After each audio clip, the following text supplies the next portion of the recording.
আলাইকুম মেঘনা news TV 24 এর সাথে আছি আমি শারমিন আক্তার। বিস্তারিত থাকছে মাহবুবের ভিডিওতে।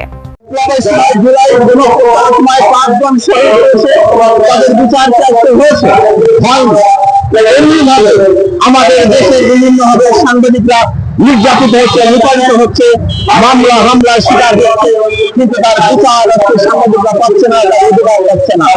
এটা গেল মামলা হামলা অত্যাচারের দিক। আরেকটি দিকের কথা বলি, আজকে আমাদের তথ্যমন্ত্রী শিক্ষাগত যোগ্যতা সহ বিভিন্ন বিষয়ে কথা বলছে, কিন্তু আমরা খুশি হতাম তিনি যদি কথা বলতেন, সাংবাদিকদের বেতন কাঠামোর কথা বলতেন, বেতনের সুনিশ্চিতের কথা বলতেন। সাংবাদিক শাখায় হচ্ছে এশিয়ান টেলিভিশন সহ বিভিন্ন পত্রিকায় সে বিষয়ে কিন্তু সম্মানিত তথ্যমন্ত্রীর মুখ বন্ধ। সাংবাদিকদের বেতন কাঠামোর ক্ষেত্রে তথ্যমন্ত্রীর মুখ বন্ধ। উনি শিক্ষাগত যোগ্যতার কথা বলছেন, অন্যান্য বিষয়ে কথা বলছেন।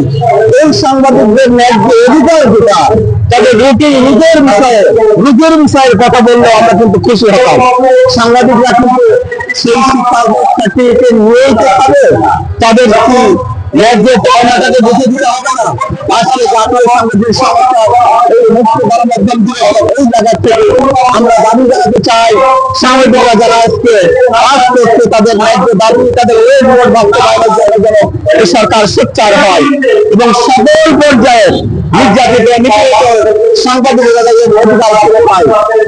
সাংবাদিক সংস্থা তার জন্মলগ্ন থেকে সাংবাদিকদের অধিকার আদায়ের জন্য কাজ করছে, সাংবাদিকদের সুরক্ষার জন্য কাজ করছে, সাংবাদিকদের দাবি নিয়ে কাজ করছে। আসে আমরা ঐক্যবদ্ধ হয়ে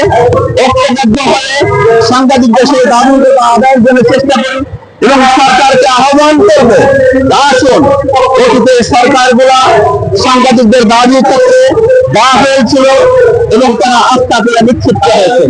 আপনারাও যদি সাংবাদিকদের সেই দাবিগুলোর ক্ষেত্রে সোচ্চার না হন, আপনারা যদি সেগুলো অবহেলা করেন, আপনাদের পরিণতি কিন্তু ভালো হবে না।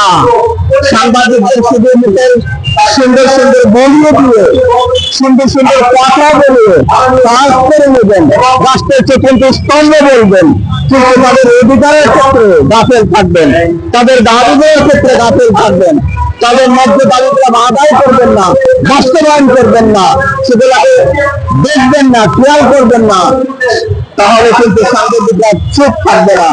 আজকে সাংবাদিকদের এই বিষয়গুলো আমরা দাবি জানাবো, রাষ্ট্রের বিভিন্ন রাষ্ট্রে এই দিনটাকে রাষ্ট্রীয়ভাবে পালন করা হয়, রাষ্ট্রীয়ভাবে পালন করা হচ্ছে না। রাষ্ট্রীয়ভাবে পালন করতে হবে এবং সাংবাদিকদের সকল পালন মানতে হবে, এই দাবি জানিয়ে শেষ করছি। সর্বশেষ সকলের যারা আজকে আমাদের সমাজে সফল করার চেষ্টা করেছেন, সকলের কৃতজ্ঞতা জানাচ্ছি। আগামী দিনে আপনারা সকলে সহযোগী হবে, জাতীয় সাংবাদিক সংস্থার সকল প্রোগ্রামকে সফল করার চেষ্টা করবেন। আল্লাহ হাফেজ।